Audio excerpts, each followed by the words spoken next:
Dyno Camp 2024 prep begins now.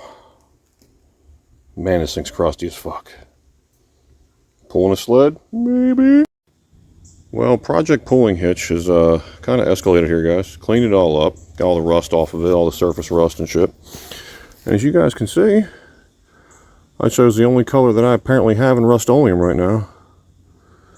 We got one pass the top coat and, I don't know, 2-3 passes of primer. So there's your color right there, boys. White. Alright, so we've got our recent project, which is the old trailer hitch. They were putting back on the second gen, you know, to do some sled pulling stuff.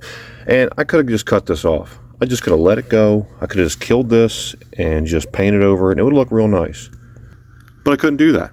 I couldn't do that. So here I am doing some shit that I would want to do if I was in their condition from the factory. So I'm waiting for a 7-pin connector. So, you know, I got all the wires all cleaned up there, exposed and what have you, ready for the new 7-pin connector that I'm going to have to put on there now.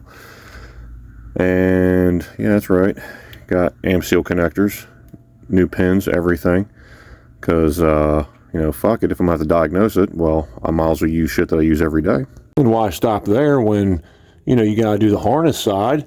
You know, it's got caps on it, plugs, everything. Yeah, that's bougie. You know, some days I'm just too much of a fucking nerd, but this right here is just straight sex.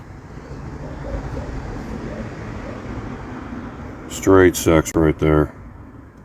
Come on. Let me tell you, project towing hitch right here, really coming together here, guys. So, previously I had mentioned about getting the old 7-pin connector all done. It's all wired up, all amp seal connectors there. Seen the last time we had got everything wired up for the LEDs. They're going to be in there for the license plate. Had to top it off with a little something. Old eBay with the old 2nd gen Dodge Ram banger fucking insert right there. Really coming together, real Nash Clark. Now we just got to put it on the truck. That's the next step. Alright, boys. From the original, which is factory, rusted the hell out, to the new hotness. eBay to the rescue, boys. Oof.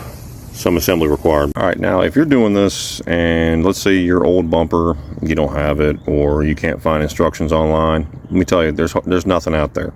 So I'm going to go ahead and give you kind of what it should be before install, and you guys can take it whatever way you want. Now, as far as setup, so thankfully I have my old bumper to go off of, because without it I would have had no idea really how to line these brackets up, because I took this bumper off like 3 years ago.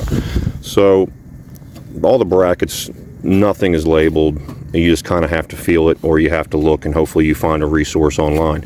So you see how the brackets are right here. You've got a carriage bolt there, and you'll have to throw a carriage bolt in here and with a nut. Now the eBay kits I've found, they all have hardware with them, so it's at least you're winning there. So watch your routing, and then you're going to basically put this bracket on as well. Again, you've got 12mm bolts as far as the thread pitch on these guys here that go into the frame. Everything needs to be loose, because if it's too tight, you're not going to be able to mount it all up. So you're going to have, again, the two 12mm bolts right there that are going to get mounted onto the frame, as well as a 10mm bolt right here.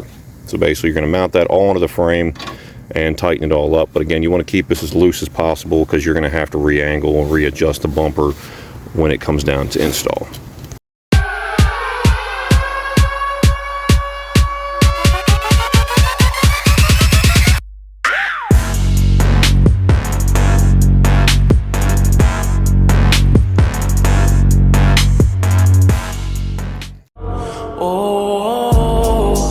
Alright, let's take a minute and take a look at what this truck looks like without the old roll pan on there. Boom. Yeah, we got some more room for activities up in there now. Well, let's go ahead and get the new bumper installed. Alright, so far, we got this old girl installed. Got some self-threading screws in there for now. She's not fancy, but you know what?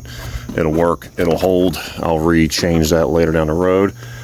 And we've got Deutsch connectors here, and as in earlier in the video you guys seen, we've got it all wired up. Look at them LEDs though. Oof. That's gonna look good.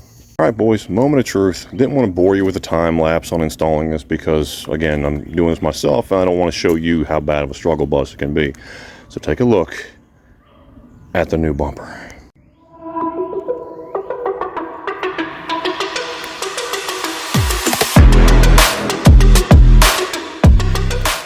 You think I'm going to leave you guys off with just one part of this install? No, you're getting two, buddy. That's right, you're getting two installs, one video.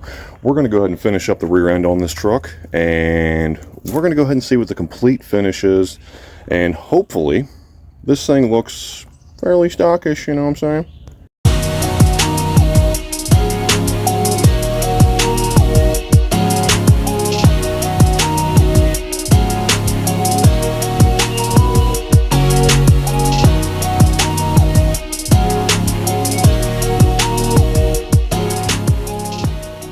All right, boys. Sorry, sun's right above my head there. Finished product. I can't believe just the transformation. Okay, I know it sounds corny, but when I first bought this truck in 2017, and this thing was rotted out, and the whole rear of this thing, the bumper was gone, all this, to finally see it kind of change back to what it used to look like, I think you'll enjoy it. Take a look at it, guys.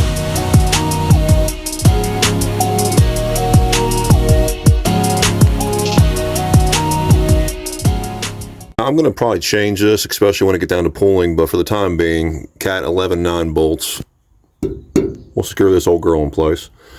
As far as for harness routing, we've got some really nice cable tie jobs going on up here. Secure the harness. And again, just like we did previously, got our AM seal connectors for our trailer brake and all the components going out to the lights and stuff like that. Hopefully you guys enjoyed today's coverage. I know it's kind of all over the place. This is kind of a project that I've been starting in the background in between jobs and work and stuff like that and home. But this was just something I wanted to get done. I wanted the truck to kind of have that classier look, especially when we put the old grandpa wheels and tires back on this thing. And again, when it comes down to the possibilities of sled pulling, to me, it seemed cheaper just to buy a bumper versus going and buying a $300 or $400 hitch just to do pulling maybe once or twice this year. So for me, it was a better value for me just to go ahead and put the old bumper back on it, or old bumper style back on it, and then run the receiver hitch I already had for the truck. So do what you guys always do. Like, share, subscribe, P-Pump the world. I'll see you guys in the next video. The link for the eBay bumper, I'll go ahead and put that in the comments down below. See you guys.